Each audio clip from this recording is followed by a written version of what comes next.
Do you remember 2010? Because I do. And pretty clearly actually, because it was the year that I started my website writing about hi-fi audio gear. That was back when I lived in Australia. And back then it was called Digital Audio Review. Now it's called Darko.Audio. Also in 2010, I started going to hi-fi shows because I just started reviewing gear. So I thought I would go and see what the deal is with hi-fi shows in the USA. And the sort of the big theme of the first few years of my attending shows was DSD. Does it do DSD? Does it do DSD? Does it do DSD? Was the question people were asking endlessly of DAC manufacturers. Now, back then also we were told that you should get into DSD because the library will come. Well, it didn't come. The library did not come. There were so few titles available on DSD, it was almost a joke, especially if you like the music in Q Magazine, Pitchfork, Resident Advisor, Uncut, Rolling Stone. Almost none of it was available in DSD, and then it sort of died a death, mainly because I think downloads themselves slowly died a death. So that's one of those changes. We can see parallels now with MQA.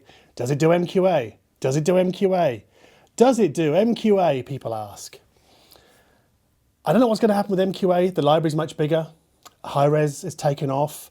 And MQA has been given a significant boost by streaming. So in the last 10 years, streaming has become a big thing. That's pretty obvious. Vinyl has kind of slowly, steadily crept up. CDs have just ramped down pretty sharply. So much so that people are now going, oh, vinyl is now outselling CDs. Well, yeah, but that's not because vinyl is so successful. It's because CDs are such a relative failure to what they used to be. So in this video, I'd like to cover stuff that's happened in the last 10 years, stuff that I have observed in the audio world that has taken place since 2010. Now that streaming is dominant, one of the big questions is how are artists getting paid? Because through Spotify and other services, the income is tiny, which is why I always try and buy records wherever possible. You can see records behind me. But that's not because I'm trying to save the music industry, it's also because I like physical formats. And I get a lot of stuff from Bandcamp. That's where I buy a lot of downloads, a lot of CDs, a lot of vinyl.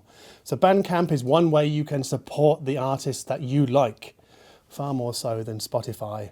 And the thing I like about Bandcamp and downloads is you get to choose whether you want an MP3, an OGG Vorbis, a FLAC, a WAV, or even higher res formats than CD quality.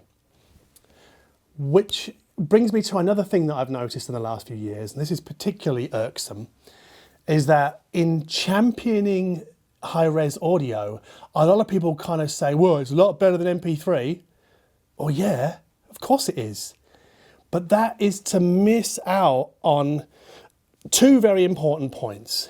The first point is that only 5% of the world's music really comes out in high-res audio. So it's like, instead of the cake being this big, it's this big. And the other important point that I think always gets lost in the high-res discussion is CD quality streaming downloads. But if you subscribe to Tidal or Qobuz or Deezer to their hi-fi tiers and now Amazon, you get CD quality across the board, not from this much, but from this much. If you imagine if Qobuz were just high res, like only high res, like everything available, it'd be this big. I don't think you would subscribe to it. I probably wouldn't. I like Qobuz and I like Tidal because of the CD quality streaming that they offer. But it also, like all this discussion about numbers and CD quality and MP3 and 320 this and 24/192 that, ignores the fact that the most important factor in what we hear sound quality wise is how well it was recorded and mastered. And unfortunately, a lot of music I like, the mastering can be a little bit hot. Dynamic range has been crushed somewhat, not always, which is why, like, if a 40th anniversary reissue comes up or a 30th anniversary or whatever, I tend to stick to the original CD because 9 times out of 10 the remaster is just too loud. is just too exhausting to listen to.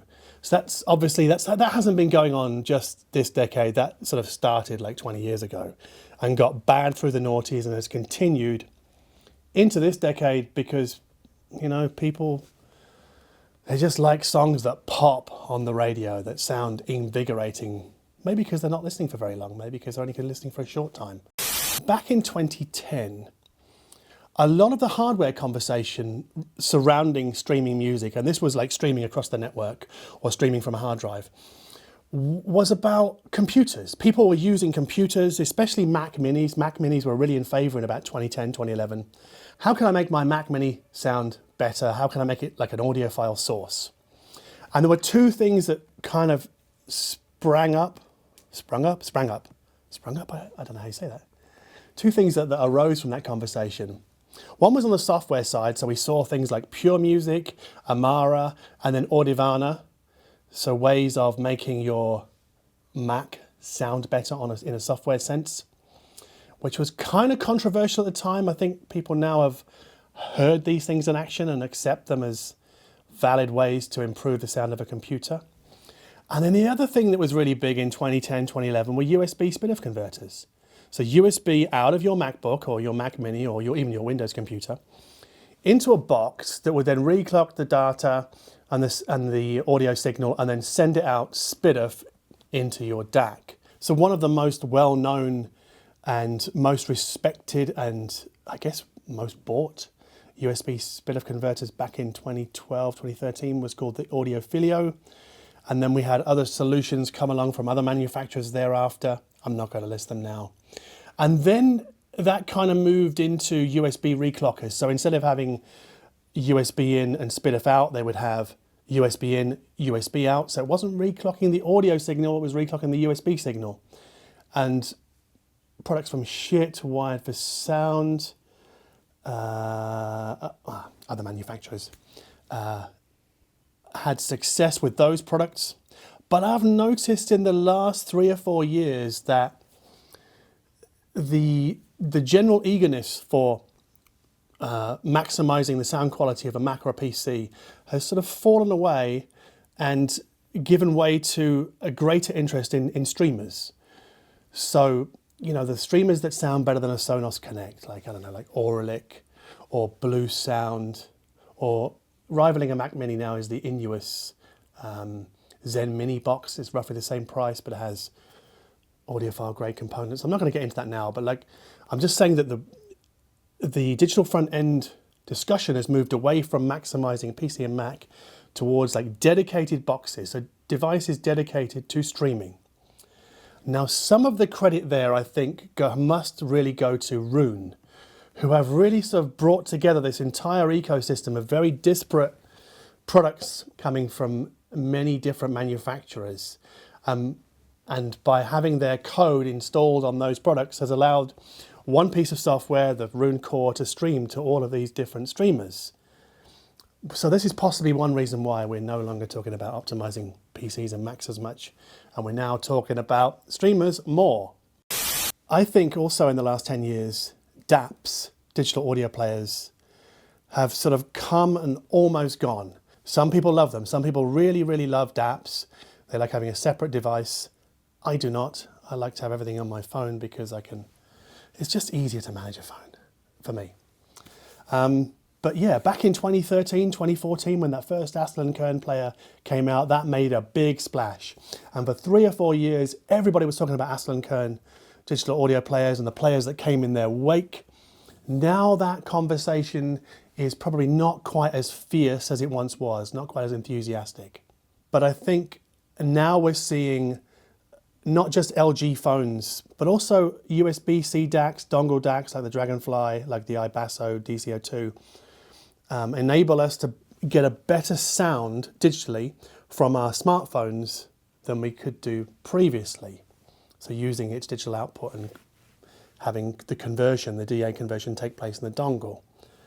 So I think eventually we'll see DAPs slide away into another niche. Another thing I've noticed in the last 10 years, and this has really kind of taken place in the last 3 or 4, is this very slow, and it is a very slow rise, in the number of active speakers coming to market for audiophiles. The pro world has been all over active speakers for years. They got it years ago. So basically, an active speaker is where the amps talk directly to the drivers. So after the crossover, many people confuse active with powered. Active speakers are where the crossover comes before the amplification stage. Anyway, so we've seen stuff from ELAC, KEF. I guess the KEF LS50 Wireless was the one that really kicked the door down. Although Audio have been doing it for years. And then higher ends, Kii Audio, Dutch and Dutch, make fantastic solutions. Grim Audio.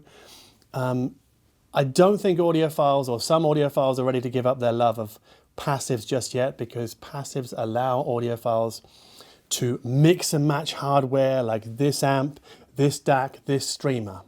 But not everyone's like that. Not everybody wants choices of every single component and put them in a rack.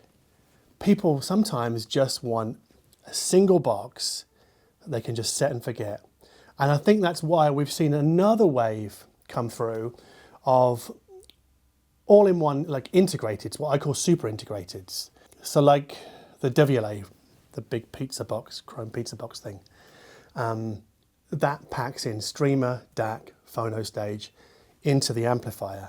And in the last few years, we've seen many, many other super integrateds come to market, like those from Marantz, I'm looking at my notes here, Moon, Vinny Rossi, Micromega, and especially NAD. NAD have really made a big splash with their M10, but also the Bluesound, the Powernode.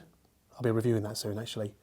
So just boxes that load in more than just a DAC, because integrated amps at the end of the noughties were just starting to put DACs inside, and now we're seeing lots of other things put inside.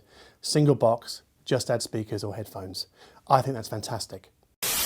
At the start of 2010, Schiit Audio also started selling their, I think their first product was a headphone amplifier, 2 headphone amplifiers. I mean, now they're known as probably the best bang for buck audio manufacturer, probably in the world actually. Like if you want to start with a good audio system, you're probably going to start with headphones because that gives you the best value. So in the last 10 years, we've seen headphones really, really come up. So headphones are big business now, not just the Bluetooth noise cancelling kinds, but like the luxury ones that we listen to at home. I mean, in the middle of the noughties, like I guess you couldn't spend more than $1,000 on a pair of high-end headphones. Now they go for like $4,000, $5,000, crazy money. But along with that, we've also, we've seen Schiit, but we've also seen a lot of other manufacturers like iFi, AudioQuest, produce products that are a DAC, but with a headphone amplifier built in. And I think possibly the best of that bunch is this guy, the Chord Mojo. I mean, I could definitely make a case for this being the best product of the last 10 years.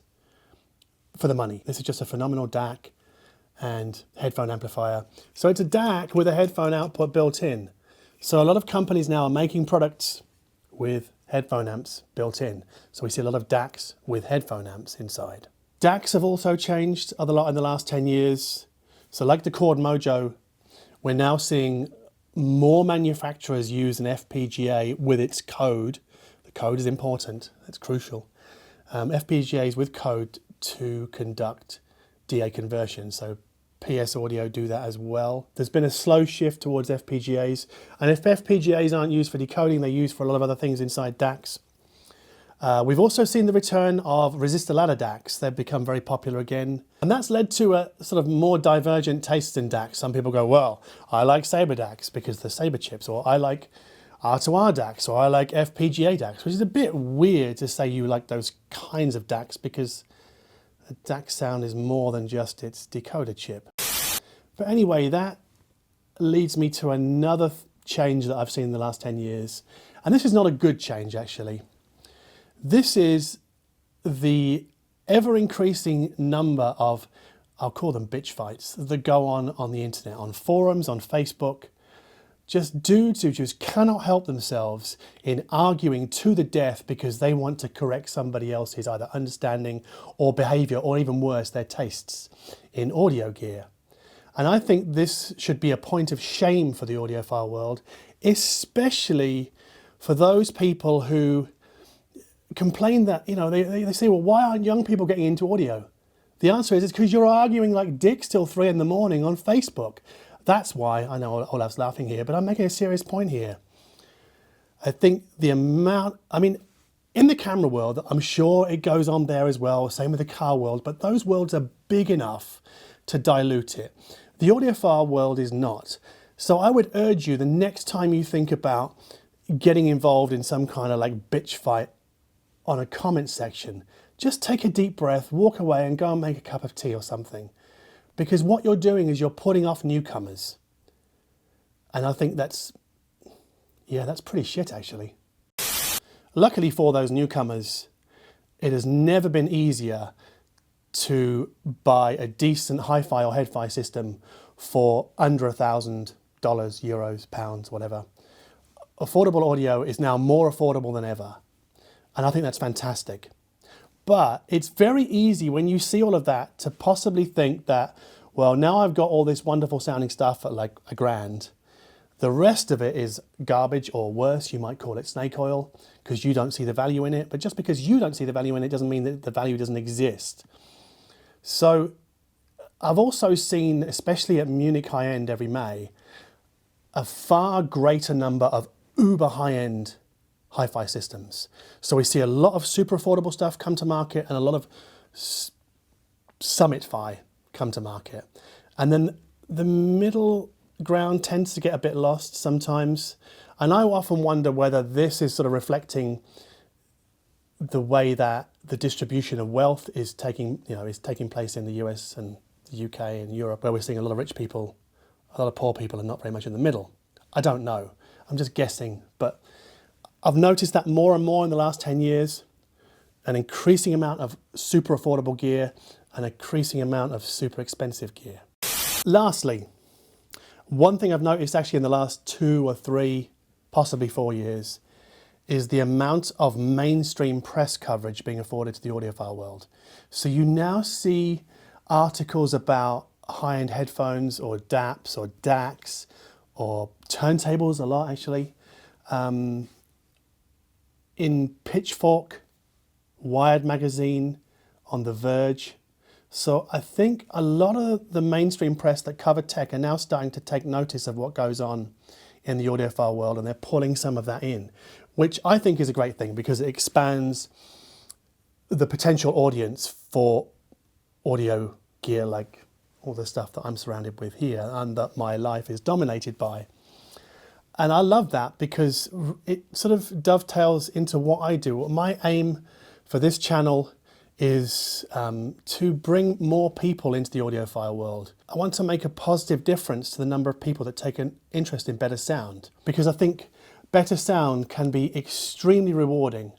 I think being able to hear your albums on better gear than just like a phone and a pair of white earbuds is a life-changing experience.